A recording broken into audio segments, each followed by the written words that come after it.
Chapter 8. Painting Through the Pain.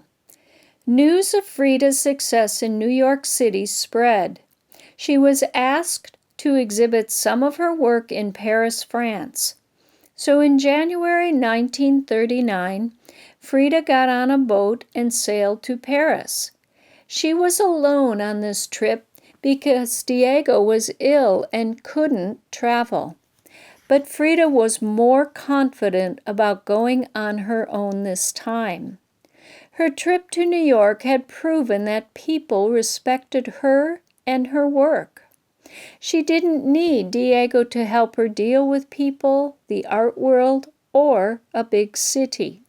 17 of Frida's paintings were included in an exhibition called Mexique. The exhibition included her work as well as photographs of Mexico, pre-Columbian sculpture, sculpture created before Columbus sailed to the New World, and Mexican folk art.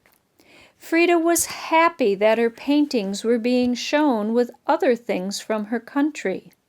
It was a good way for people in Paris to learn about Mexico and also about Frida. One of Frida's paintings in the exhibit was called The Frame. It was a self-portrait showing Frida with flowers and ribbons in her hair. Frida had painted it on aluminum, but the frame was painted on glass that was placed on top of the metal. On the frame are bright flowers and 2 birds. The prestigious Louvre Museum in Paris bought the painting. It was the first painting by a 20th century Mexican artist to be purchased by this world-famous museum. Frida could hardly believe it. While she was in Paris, Frida met some famous artists who lived in the city, including Pablo Picasso. He was one of the most well-known artists in the world, and his paintings helped create what we now think of as modern art. Picasso was impressed by Frida's talent and by her style. He liked that Frida dressed in native Mexican costumes and did not care about fitting in with the fashions of the day. Picasso gave Frida a pair of earrings as a gift. The earrings were in the shape of hands. Frida wore them in a self-portrait she painted 2 years later. Picasso also taught Frida a Spanish song called El Huérfano. It became a favorite of hers, and she continued to sing it for the rest of her life. Even though the Paris art world loved her, Frida was ready to go back to Mexico. But when Frida got back to the house in San Angel, she and Diego argued more than ever.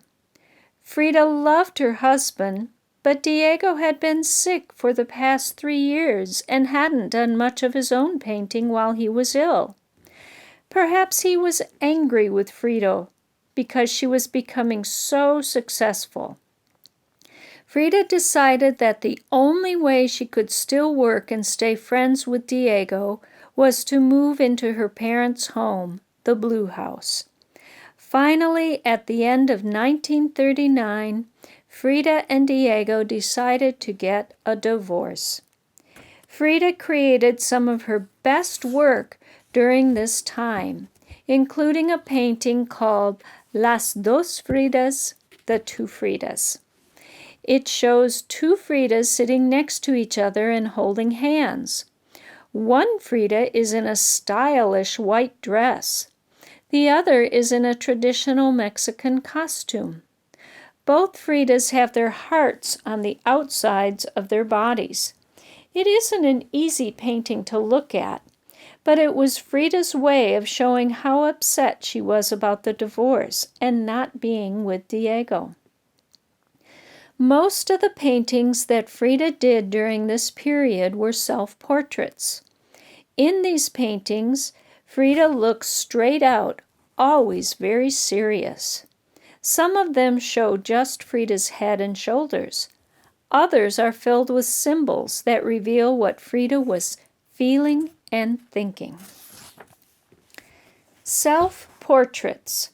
Of the almost 150 paintings that Frida created, over half of them were self-portraits. Frida said she painted herself more than any other subject because she knew herself so well. She never smiled in her self-portraits. It is said this is because she had bad teeth. Her serious face gives the paintings a certain solemn feeling. It is perhaps a message from Frida that although she loved having fun and enjoying herself, much of her life had been spent in pain and overcoming hardship.